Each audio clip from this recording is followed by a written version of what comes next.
आप सभी से नमस्कार। आप देख रहे हैं फरीदाबाद न्यूज़। मैं धर्मेंद्र प्रताप सिंह। पृथला के निर्दलीय विधायक नैनपाल रावत काफ़ी चर्चाओं में हैं।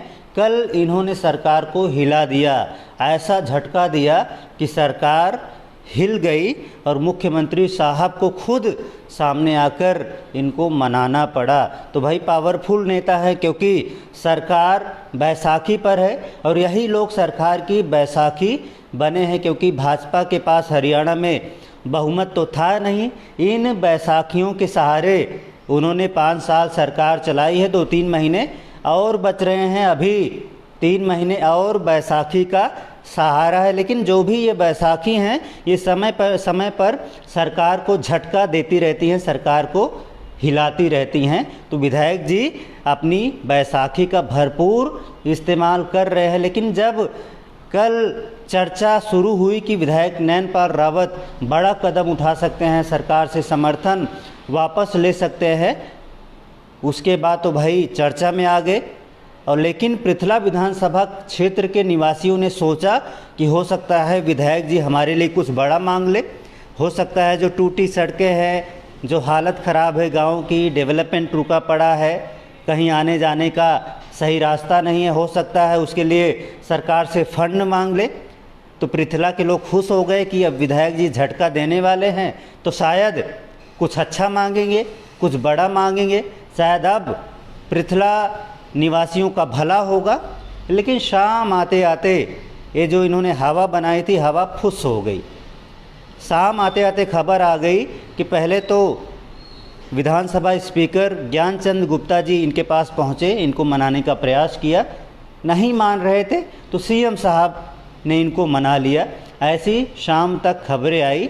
तो पृथला वाले जो खुश थे कि भाई विधायक जी हमारे लिए कुछ बड़ा मांगेंगे, विकास के फंड मांगेंगे, कोई बड़ा प्रोजेक्ट मांगेंगे, वो हवा ही फुस हो गई।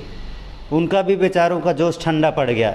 उन्होंने सोचा भैया फिर वही हाल होगा पृथला का जो अभी तक होता आया है। अच्छा होता विधायक जी कुछ बड़ा मांगते और एक मैसेज जारी करते, भाई सरकार ने हमारी बात मांग ली है, हमारी बात मान ली है, हमें जो फंड चाहिए वो फंड सरकार देगी। जो सड़कें टूट रही हैं, जो इंफ्रास्ट्रक्चर का बुरा हाल है, जो किसान परेशान हैं, जो ग्रामीण परेशान हैं, उनकी परेशानी ख़त्म होगी। लेकिन ऐसा कुछ हुआ नहीं है। अब देखते हैं, आज वैसे तो विधायक जी की प्रेस वार्ता होनी थी, लेकिन अब मुझे नहीं लगता प्रेस वार्ता होगी, क्योंकि इनके जिन आदमियों ने वो मैसेज वायरल किया था कि विधायक जी नाराज़ हैं, विधायक जी सरकार को झटका दे सकते हैं, अब उन्होंने ये मैसेज जारी किया है कि मुख्यमंत्री नायब सैनी ने विधायक जी को मना लिया है। अब नैनपाल रावत ने ये बोला है कि उनकी नाराज़गी सरकार से नहीं थी बल्कि अधिकारियों से थी, और मुख्यमंत्री के आश्वासन के बाद वे भाजपा के साथ बने रहेंगे, भाजपा को समर्थन देना जारी रखेंगे। और ऐसा भी मैसेज दिया जा रहा है कि नैनपाल रावत ऐसे निर्दलीय विधायक हैं जो सरकार के साथ हमेशा बिना शर्त खड़े रहे हैं।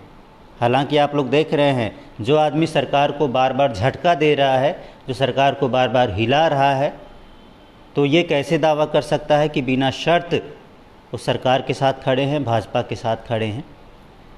तो चर्चा तो हो गई, लेकिन जो चर्चा का बवाल उठा था वो टाएं फिस हो गया। अब पृथला वासियों को लग रहा है भैया हमारा कुछ नहीं हो सकता, जो 5 साल हुआ है वही होगा। खैर, अब ये भी चर्चा चल रही है कि इस बार पृथला विधानसभा में भाजपा भी नया चेहरा ढूंढ रही है, क्योंकि भाजपा को भी पता चल गया है, सरकार को भी पता चल गया है कि पृथला में सब कुछ ठीक ठाक नहीं है, जनता में नाराज़गी है, काम नहीं हुए हैं। तो वहाँ पर नए चेहरे की तलाश की जा रही है। मुझे लगता है विधायक जी को भी ये बात पता चल गई है कि भाजपा नया चेहरा तलाशने वाली है। तो ये झटका जो दिया जाता है, जो प्रेशर पॉलिटिक्स ये की जा रही है, एक ये भी विधायक जी चाहते होंगे कि उनको टिकट मिले पृथला विधानसभा की भाजपा पार्टी से। तो देखते हैं विधायक जी का जो पॉलिटिक्स है, जो इनका मकसद है, वो पूरा होता है क्या, इनको भाजपा टिकट देती है पृथला विधानसभा से। हालांकि ऐसा लग नहीं रहा है, क्योंकि वहाँ पर विधायक जी के खिलाफ़ काफ़ी नेगेटिव माहौल दिख रहा है पृथला विधानसभा में। क्योंकि काम नहीं हुए हैं, पृथलावासी जानते हैं। ना रोड बने हैं, ना इंफ्रास्ट्रक्चर का डेवलपमेंट हुआ है, ना गाँव का विकास हुआ है।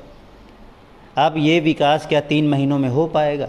अच्छा होता विधायक जी कुछ बड़ा मांग लेते, बोल देते कि भैया हमारे यहाँ डेवलपमेंट कराओ, हमें पैसे दो।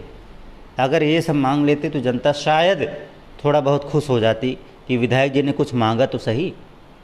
देखते हैं क्या होता है, जो भी होगा बताएंगे। फरीदाबाद न्यूज़ से धर्मेंद्र प्रताप सिंह, नमस्कार।